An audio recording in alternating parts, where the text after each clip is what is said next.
On this episode of DesignCast, I had the amazing opportunity to chat with Dr. Saba Kidwai. Saba believes that cultures of innovation begin with a culture of empathy. She works with leaders to integrate design thinking practices that encourage creativity, recognize accomplishments, build trust, and inspire collective vision. In 2018, the World Economic Forum identified leadership and social influence as a trending skill. Saba shares how building social influence across social media platforms can empower leaders as role models for the beliefs and values they want to see others adopt, as they believe that their audience is able to rise to the occasion. As a graduate of the Global Executive EDD program at the University of Southern California, Saba's research focus is how design thinking can prepare individuals with the mindset and skills to thrive in a rapidly changing world. Her work is driven by a quote from William Gibson: "The future is here, it just isn't evenly distributed." Saba hosts a podcast, Sprint to Success with Design Thinking, where she interviews researchers and practitioners about their stories and strategies for navigating change with design thinking and thriving in today's world. Remember to check the show notes to find out more about how to contact her. Now sit back, relax, and enjoy this chat with Dr. Saba Kidwai. This podcast is a proud member of the Teach Better Podcast Network. Better today, better tomorrow, and the podcast to get you there. Explore more podcasts at www.teachbetterpodcastnetwork.com. Now let's get on to the episode.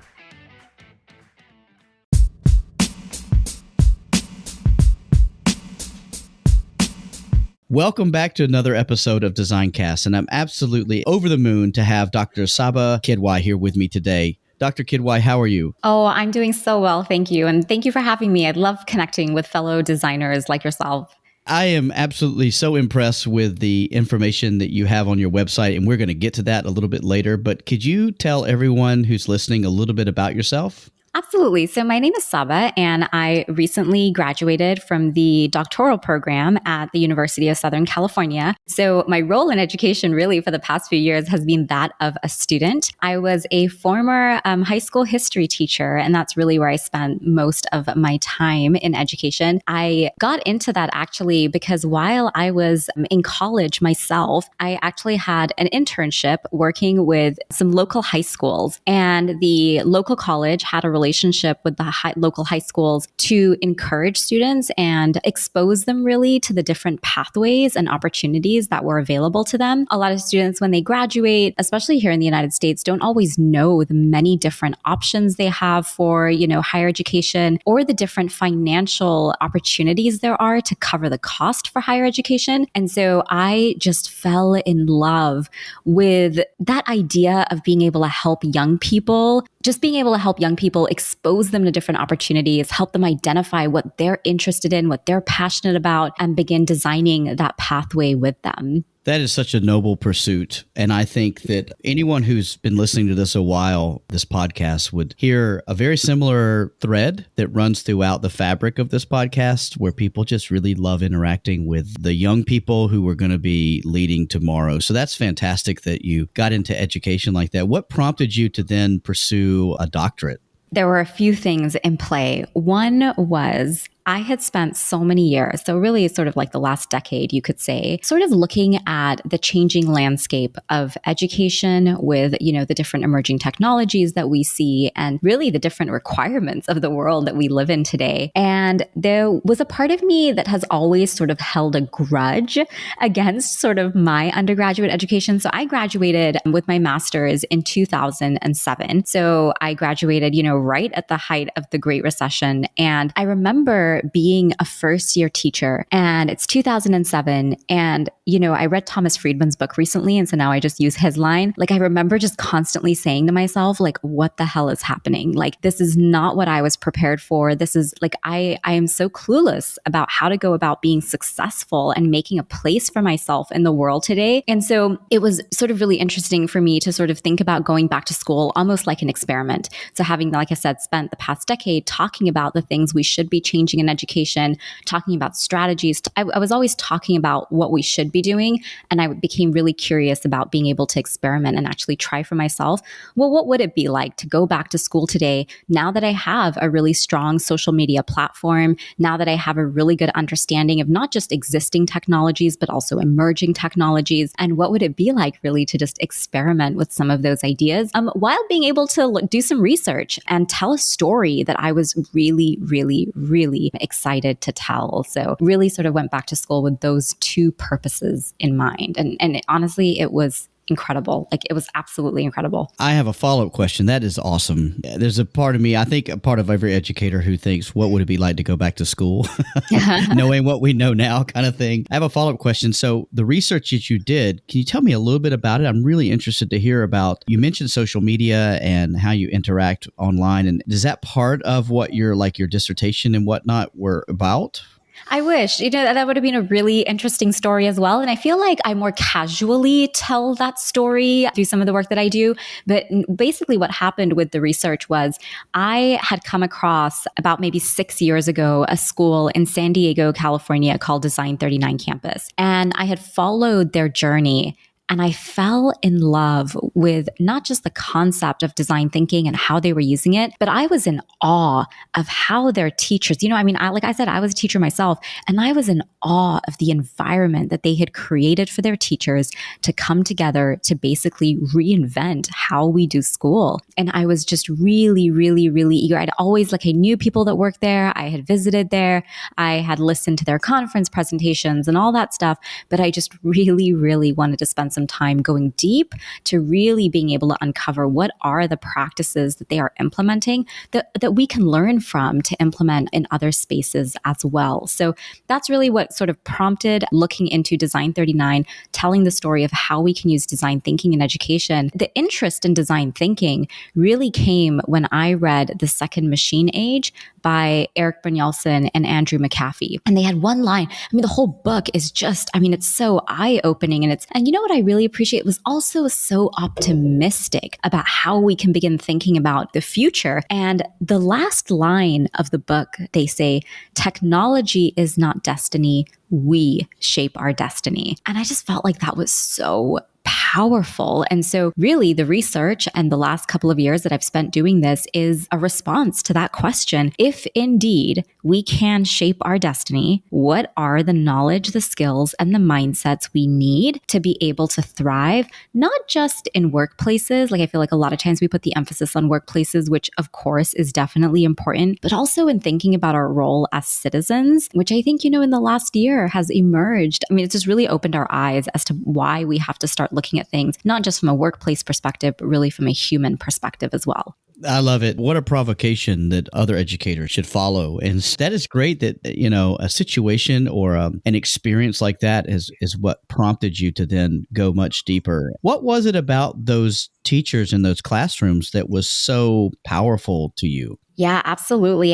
When I went in, so one of the things that they did that I always knew about from sort of, being like an outsider looking in was they had redesigned their school schedule. And one of the core changes that they made was they dedicated 1 hour each morning for the teachers to be able to come together to collaborate. So I think in a lot of places we see the Wednesday PLC day or, the Friday PD at lunch. And we see a lot of different models for how people are bringing teachers together.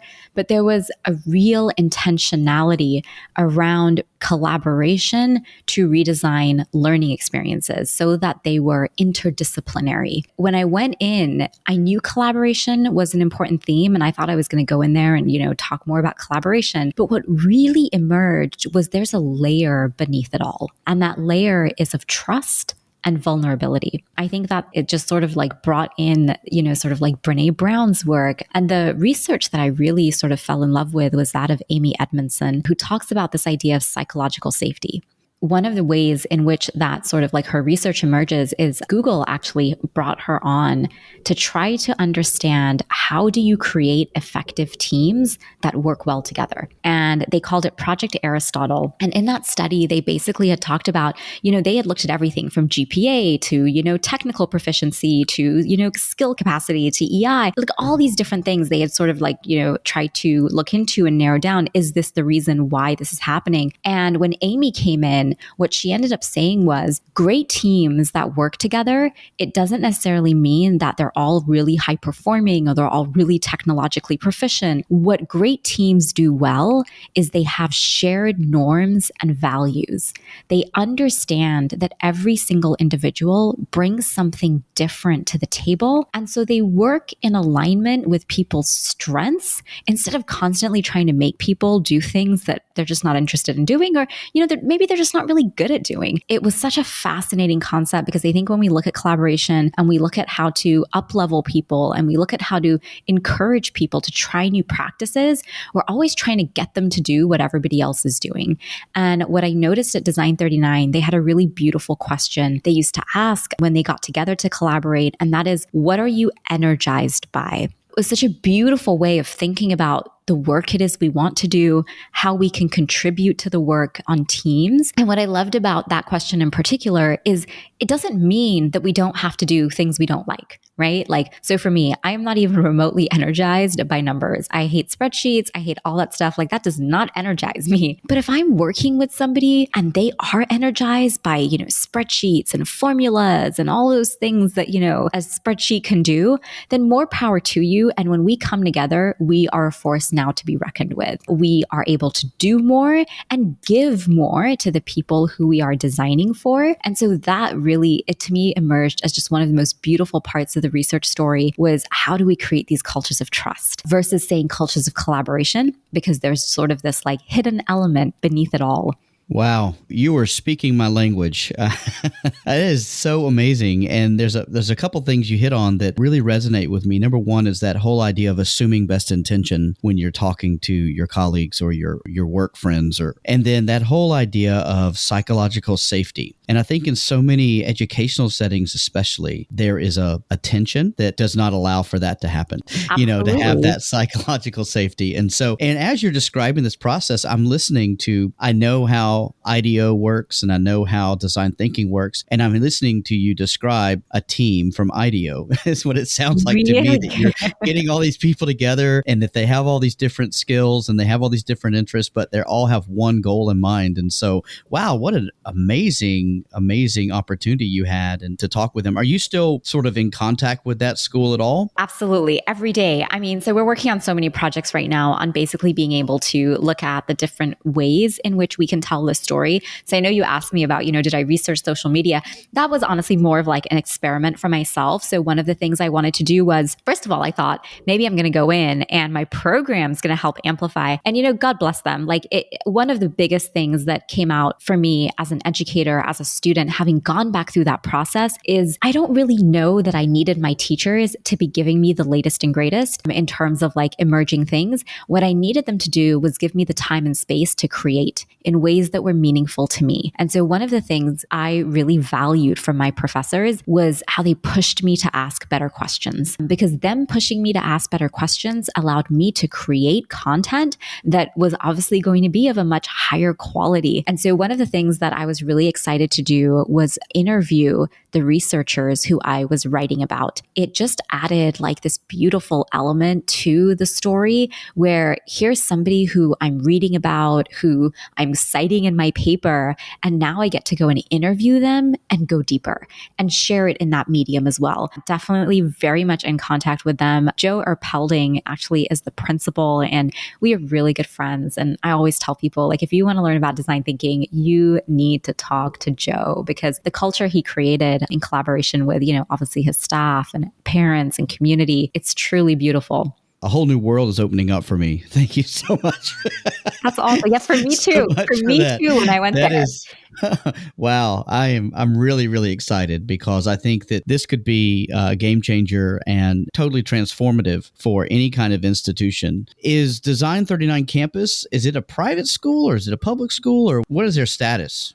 I love that question. So like I mentioned earlier, I'd spent a good decade prior to going in and telling the story, working with, not only just K-12, but I also spent 3 years as director of innovative learning at a physician assistant program over at USC. So as a history teacher, went to a med school. That was, where a lot of my sort of respect for the design thinking process came from. But one of the things that I learned while being there was all the different types of pushback that you get when trying to discuss change, when trying to help people in that change management space. And so when I thought about whose story I was going to tell and I thought about crafting it, I kind of took into account all these different arguments that I'd heard over the past year, few years. One of the biggest ones, anytime we see a promising practice is, like it's private. They must have had money behind them. That's why they were able to do that. So for that reason, I was really intentional. Design39 Campus is a TK to 8 public school in San Diego, California. So they don't get any extra funding or anything, or do they get grants? Or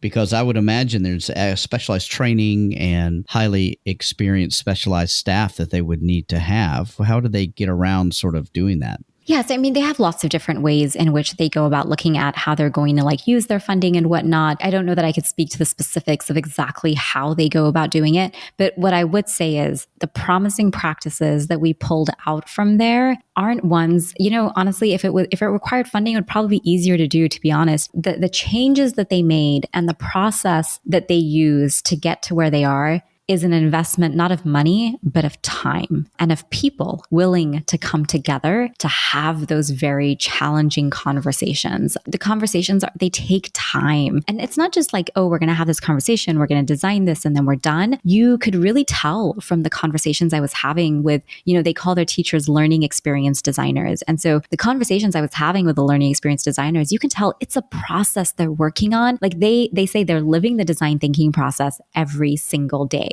And so sometimes, I wonder, would it be easier if money could come and solve our problems? It definitely helps, right? But really, I think what came out of that is it's more of an investment of our time and our initiative to actually move in this direction. That's actually a really great provocation for all schools then. Absolutely, Let's make these changes. It doesn't require any specialized whatever. I think it requires a certain mindset and open-mindedness of the staff. I would assume that people being hired there would sort of know what they're getting themselves into in the recruitment process or whatever.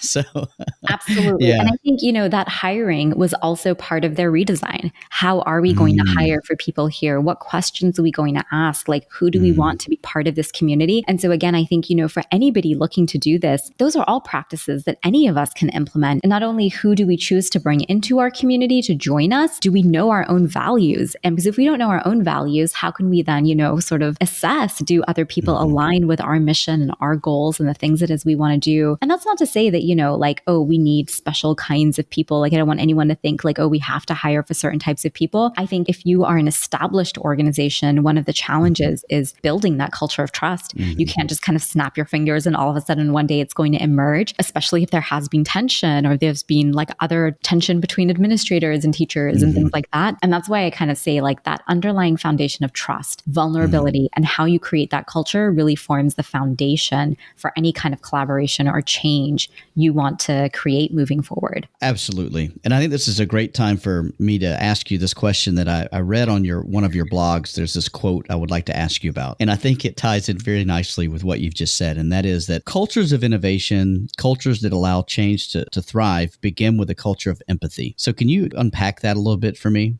Absolutely. So, I shared with you just a little while ago how my sister was a graduate student at the Keck School of Medicine. She was doing her master's in physician assistant studies. They had asked the students to bring a device, go one-to-one. And at that time, I was at a K-12 doing the same thing. And it was just really fascinating to kind of watch her go through this process and, just how many things she wasn't as exposed to. And long story short, we ended up working on a lot of projects together. And the director of that program, he was just a visionary. Somebody so beyond his time. But he said one of the most profound things to me once. He said, if I'm going to have more students come to this program, if I'm going to be able to get students interested in coming to this program, I have to make sure our program is relevant. And so he actually created a new role, Director of Innovative Learning. And I got to go join, this physician assistant family medicine program. And it was a huge change in environment for me. I mean, I was completely, I always tell people I took geology as a science because I hated science that much. Like science just was not my thing. And so to then go from, sort of the social sciences, teaching history and psychology to now being a part of a med school was definitely me being out of my comfort zone. But I was really, really excited to bring some of those K-12 practices into the higher education space. And so really for the first 6 months, I was just observing. I was observing and I was listening and I was just really building relationships. And a lot of what happened over the course of those 3 years, I was there for 3 years, was so organic and I didn't really know what I was doing in the moment. They were just sort of like, it was like, okay, well, I don't really have a choice other than to listen because I have no idea what we're going to do or where we're going to start or how we begin. And so that's really where this quote comes from, or this understanding comes from, was that innovation begins with empathy. It begins with understanding what are people's needs, what are people's challenges, their fears, but also what are their motivations? And I think that the motivation piece is often one that we don't pay enough attention to when we talk about empathy mapping. We sort of always focus on the problems, like what are people's needs? What are their challenges? Like what are their fears? Which are definitely important, obviously, to take into account. But I think we also have to account for the opposite end of the spectrum. What are people excited about? What do people want to do? Like what gets people excited to get up and come to work in the morning? And when you begin to unpack what those elements are for different individuals, you can then design how you're going to approach change using their language. I think it allows for a more customized approach to change. It allows for a more inclusive approach to change. There's a really great consultant at SYP. Her name is Bree Goff. And I hope I don't get this wrong, but she says, people don't resist change, people resist loss. And if you can understand what people feel they are losing, whether it's a loss of narrative of what used to be, whether it's a loss of time, loss of whatever it might be for them, if you can understand that, you can begin to be more empathetic and begin to move down that pathway of transformation with people instead of being ahead of people, expecting them to follow. So that's kind of really where that understanding or where that line came from. It was 3 years of having to go through that process, sort of, without a choice, is really what that revelation was. What a great story. And I like the second quote as well, because I've never kind of seen it from that angle of the loss part. And I think that's really, really relevant, especially in educational organizations, because there are people who grow and they yearn for the days of the early days of how things were. And I think that educational organizations do move very slowly, but the change can sometimes be quite profound. And over time, when you look at the amount of change that happens, it's almost unrecognizable from the start to the end. And so I think a lot of people worry that that's what happens, because I've heard so many times, and I work with a lot of schools as well, and so many times have I heard teachers say, oh, this is just another phase, or this is just another initiative, and it will go away and this other thing will come back. And in many cases, they're not being untrue. It's just that whatever the administration is at that time or whatever, they keep bringing in different kinds of things. And so I think for true systematic change to happen, we do have to change our way of thinking. And so,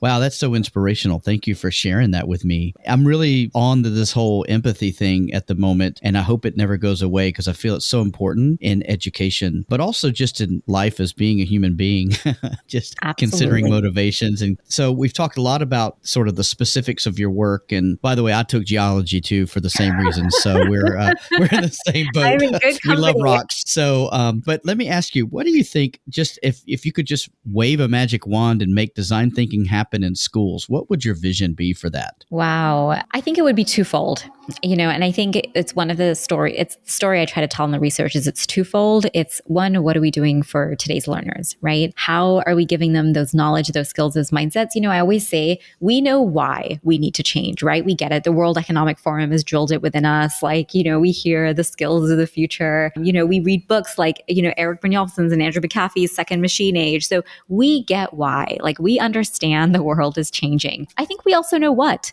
I think we also know, assessment needs to change. I think we know that our grading system is not equitable. I think we know competency-based learning and design thinking and project-based practices are way more advantageous for learners. I think where we really, really, really struggle is how. We get the why. We even know what it is we need to do. We are lost when it comes to how do I take that step from going from those traditional practices. It's like one of the pieces of, it's a really big part of the research that I highlight in there is Tayek and Tobin's The Grammar of School. They do like a study over the past century saying like, look, none of what we're talking about today is new. People have been engaging in education reform to change and redesign these practices for the past 100 years. So why have we not been successful? And basically what they bring it down to is they say there is a grammar in schools the same way we have, grammar in English. And what that is these really embedded practices like our grading system and how we divide students into,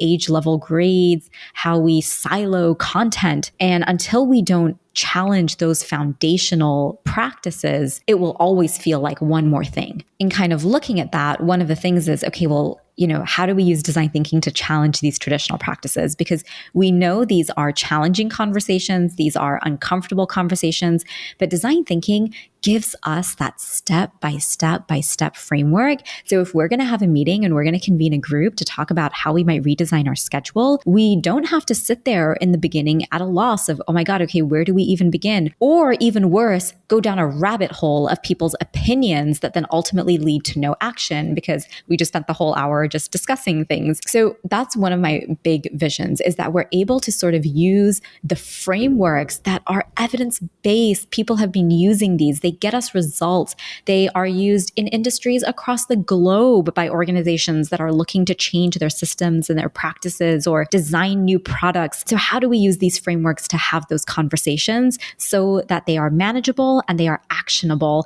and we can begin to actually feel the results of our work? So that's really one side of it, using it to be able to challenge that traditional grammar of school and design what works for you. And that's a really important part of the research as well, is that we're not here to say everyone should be doing what Design39 did. Design39 did what they did because that was what their needs were, the needs of their community, the needs of their students, their parents, their educators, their leaders, you name it. It was them understanding their needs and designing something in response to that. But what I do hope people take away from the research are the practices that they used to actually create what they did. And so really coming together with your community to say, okay, like starting with that empathy piece, what do our learners need? And that answer is going to look different for each and every single school. And there's a real beauty in that flexibility and getting to design something that's going to work for your community and for your students. So that's sort of one angle of it. The other angle of it is how are we preparing our kids, not just using these design thinking practices to change our organizations, but also to be able to give our students those design thinking practices right from the beginning so that they don't have to grow up and unlearn all this stuff and then go back and relearn. And it's been fascinating. I've been spending a lot of time lately in Clubhouse, and it's just fascinating to me to listen to how many adults struggle with mindset. And really, the mindset struggle really is confidence. People don't think they're good enough at anything. You just at some point have to wonder how much of that has to do with our grading system. If you've spent your entire life being told, you're a number, you're not good at this, you're not good at that, you're only good at this, you're only good at that. And that's what's kind of being drilled into you. And we know that our grading system doesn't take into account emotional intelligence. It doesn't take into account our creativity. It doesn't take into account all of those human sort of skills and elements that are a part of us. I think it's the number one struggle adults have is mindset. And you just have to wonder if from a young age, we instill within our children, you can create anything. You can solve any problem that you see. What would a society like that look like where every single person had that type of creative confidence? And so that's really sort of like the two different angles. One is changing systems and the other is preparing learners. I was going to ask you about Clubhouse, but we'll get to that in a second. Definitely.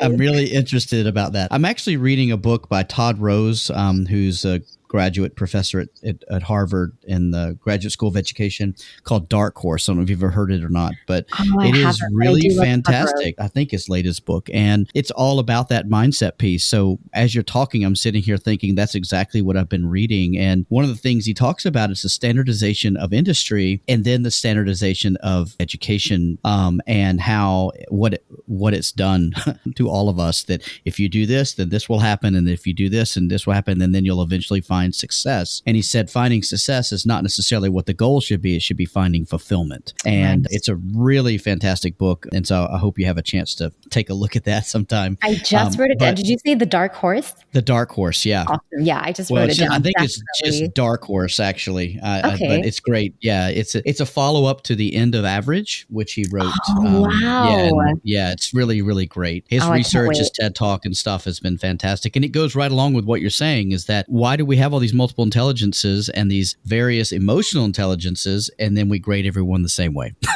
Right. So and you highlight it right there. Those things aren't new, right? Like Howard Gardner, like that work is what, like decades old. So Ty and Tobin highlight that so well. Like none of this is new. So why have we not gotten here yet? Why are we still where we are? Right. Yeah. You know what? I think it goes back to what you said earlier, which is the loss piece. Is that people are afraid of what they've lost. Well, we'll lose if we make changes in the system. And change is hard. I will say, though, that with our current global situation, now is the time to make change. Now is the time to do it. Tell me a little bit about what you've been doing with Clubhouse, because I am on the waiting list, but I'm trying to get in. But tell me a little bit about what all you've been doing. I will send you an invite as soon as this is over. Oh, that would be great. Thank you so much. Get you in there. Absolutely. And it's interesting to say that, because that's a really great way to start a conversation about Clubhouse. One of the most fascinating things about it, especially, your listeners will find this fascinating, you'll find this fascinating, is the design of the experience. So one of the reasons you have to have like a friend invite you is like there's this like social trust element built in. So it's not like, oh, I can just email you an invite. I have to actually have your phone number in my contact list for it to prompt me and say, hey, this person joined. Do you want to let them in? And you get that choice. And it's just a fascinating, I think, experiment in social trust. And then your names are tied together. For example, like the person who invited me, Brian Fanzo, like his name now is forever tagged to the bottom of my profile. So it's almost like this like social like responsibility of like, okay, who are we letting in and what am I going to be responsible for? The other really interesting design element in there is diversity. So Clubhouse is basically an audio only social experience. You can think of it as like, when you go to college and it's club day and you go and you sign up for all these different clubs and your clubs host different events. It's that, but virtual or all in an app. And so you can, follow people and, for example, like you might be in a chat and I can kind of go into the room that you're in. And it's almost like this like never ending conference where you are just having these incredible conversations. You can join a conversation or you can start your own. And it's just been a really fascinating place to hear, especially from an empathy perspective, just hear people's stories, their experiences, and listen to people talk through what they think possible solutions can be or share ideas about different topics. Elon Musk was on the other day and there was somebody interviewing him, and just the accessibility to these like incredible individuals that we read, we read their tweets all day long. To be able to actually hear from them has been really fascinating. But also just, I have been exposed to so many different people like I just didn't even know existed. So many educators, so many designers, just so many people across all different industries. And it's just this really great inclusive space to bring people together to have these conversations, especially at a time where we are so sorely missing that element of, human life. We haven't been to a conference in the past year face to face. And it's so different. Like someone might say like, well, we're on Zoom chats or we're on this and we're on that.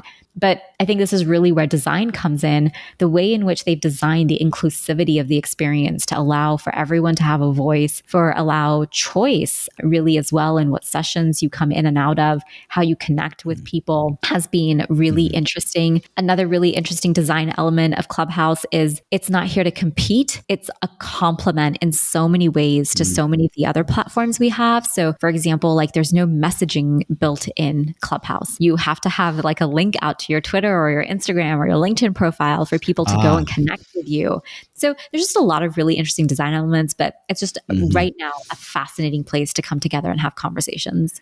I think it was you who shared out the LinkedIn Hello Monday podcast where they were talking to the founder Yes. of Clubhouse. And I was listening to that, and it's so fascinating to hear the words he was using. Just the word choice he had in the conversation were really, really deliberate and just really positive. I just found it. I'm stoked to get part of it. Of course, audio is something I really enjoy too. I think it's such a lost art form. I'm glad to hear that it's not dying out. That discourse is so incredibly important. And I think without the video, actually, it probably even makes it more meaningful to me, because you have to tell a story. Like you said, I love storytelling and I love listening to stories. And I think that's something that we have to continue to preserve and enhance as we move forward as a human race, I guess you could say. Absolutely. And I think from an empathy lens, like just that practice of listening and the art of listening, I think everyone's art of listening has improved tenfold just from being on the app. So yeah, I'm excited to have you in there and chat with you in there and hear from you as well. That sounds so exciting. It sounds like something I've been missing, something I didn't even know I needed. Right?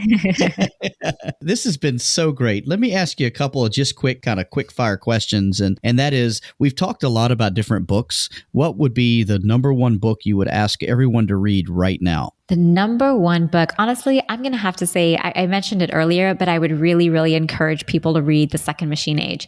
I think, the authors wrote it in 2014, and you think we would have learned, and applied what they said by now, and we haven't. And I think it's a great contextualization of the history from the first industrial revolution to where we are now. But like I said, more so to what we can do moving forward to design the types of societies we want to live in. So absolutely love The Second Machine Age. Fantastic. I know you have a podcast. Can you tell me a little bit about that? I do. Yeah. My podcast is really an extension of the research that I did with design thinking. It gave me an opportunity so basically on the podcast, I, interview researchers and practitioners. So I like to create a bit of a balance. So I, pull people from the research, people who I've been citing, but then I also go to industry and actually look at people who are using design thinking in, the industry space and ask them, how is this relevant to the work that you're doing? How is this relevant? What skills do you hope students learn from engaging in these practices? And so that's the podcast, stories about researchers and practitioners using design thinking. Well, it is super high quality, and I would encourage anyone to get out there and listen to it. I really have enjoyed what I've heard. So thank you so much I know that content creation, we were talking earlier, is not easy, especially to make it quality content creation. Thank you for being so deliberate with the way you've created that. I appreciate that. You're right. It is not easy. The last thing is, if people want to get in touch with you or just reach out to find out more about the work you've been doing, how can they do that? What's the best way? Absolutely. I feel like the best way is just go to my website. It's www.askmsq, so askmsq.com, and you'll get linked to like my different social channels and, kind of highlights from the podcast and the blog and everything all in one place. I highly recommend everyone checking that out because there's so much great content there. So thank you so much. Listen, this has been great. I hope that we can do this again sometime. Hopefully we can continue the conversation over at Clubhouse some point in the near future. But this has been so great. Thank you so much for taking time to chat with me today. Thank you so much for having me.